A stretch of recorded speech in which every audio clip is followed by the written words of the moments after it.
In Season 2 of Koi MEDIC, we are traveling across South Africa to showcase a larger variety of koi enthusiasts and their ponds. We aim to inform and inspire other enthusiasts and build an online koi community where we can all learn together. Let us know in the Koi MEDIC comment section if there is a topic you want us to cover. Invite us over to teach us and our viewers about your unique koi piece of heaven. Or leave your questions and we will get back with answers as soon as possible. Koi MEDIC is an open discussion between all koi enthusiasts around the world.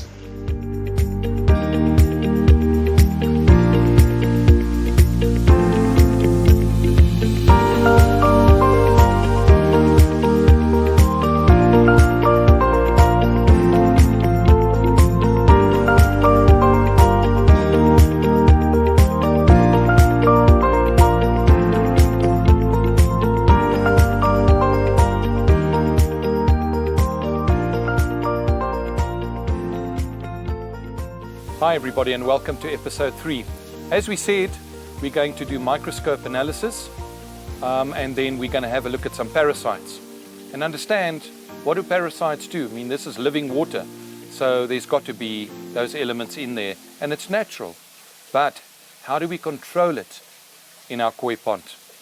So what I've done is, obviously I've got the microscope on me that's unplugged, but what I've done is I've seen just now a parasite. I'm not going to tell you what parasite it is, but when you see the film clip, I'd like you to see if you can identify what parasite it is.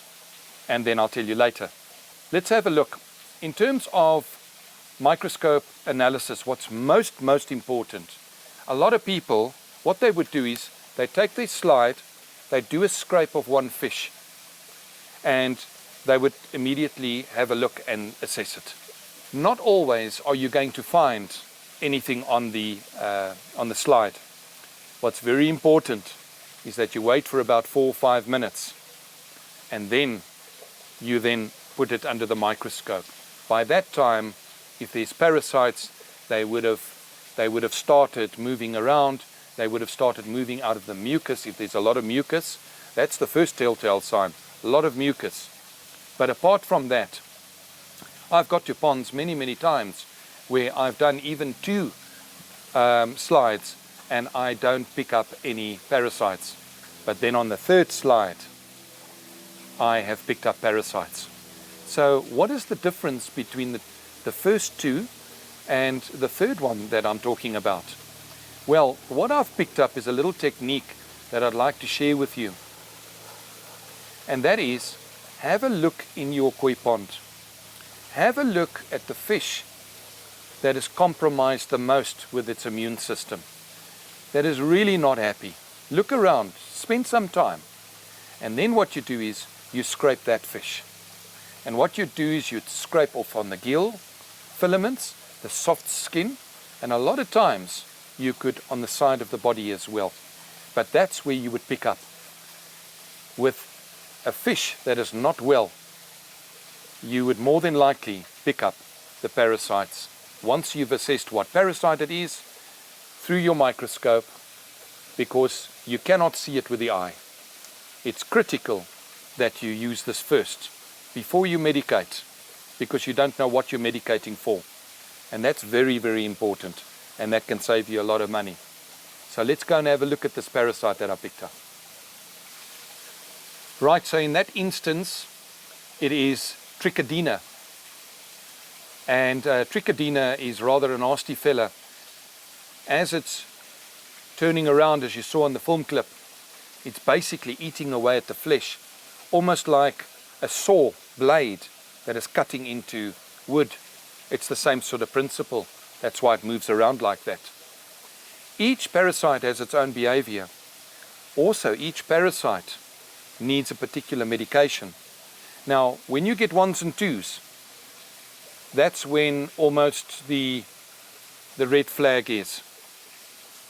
If it's on one fish, it's going to be on all the fish, in most cases. When you get a swarm or an infestation, that is when we need to go to the next level. And that's where we need to identify. What I've done is, we've actually taken a series of film clips and we've basically worked on 200 times, and then we've, on the microscope, gone down to 400 times. So you can have a look at an in-depth view, not only on a film clip, but also on a photograph, of the severity of the hooks on fluke, for instance. And it would give you an idea of how bad it can infect the fish. A costia infestation, that would also show, and you could almost imagine, if it was mosquitoes around you, how irritated it would make you, and how unhealthy it would make you. So that is critically important, so that we identify the parasite and then we go into the medication. Okay, so if you don't have a microscope, what do? Well, the best is that you need to call a koi medic to come out and to assess. If you can get hold of a microscope and you don't know what you're looking for, we are really just a call away where we can help you. And even if you can spot something on your microscope, do a WhatsApp film clip and send it to me, and I'll be able to respond and tell you what parasite it is, and we can go from there as well.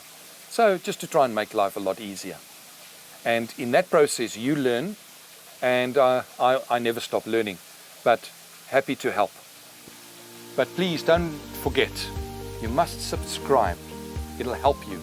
Then set the notification for some more exciting episodes that lie ahead to help you with your lovely koi fish.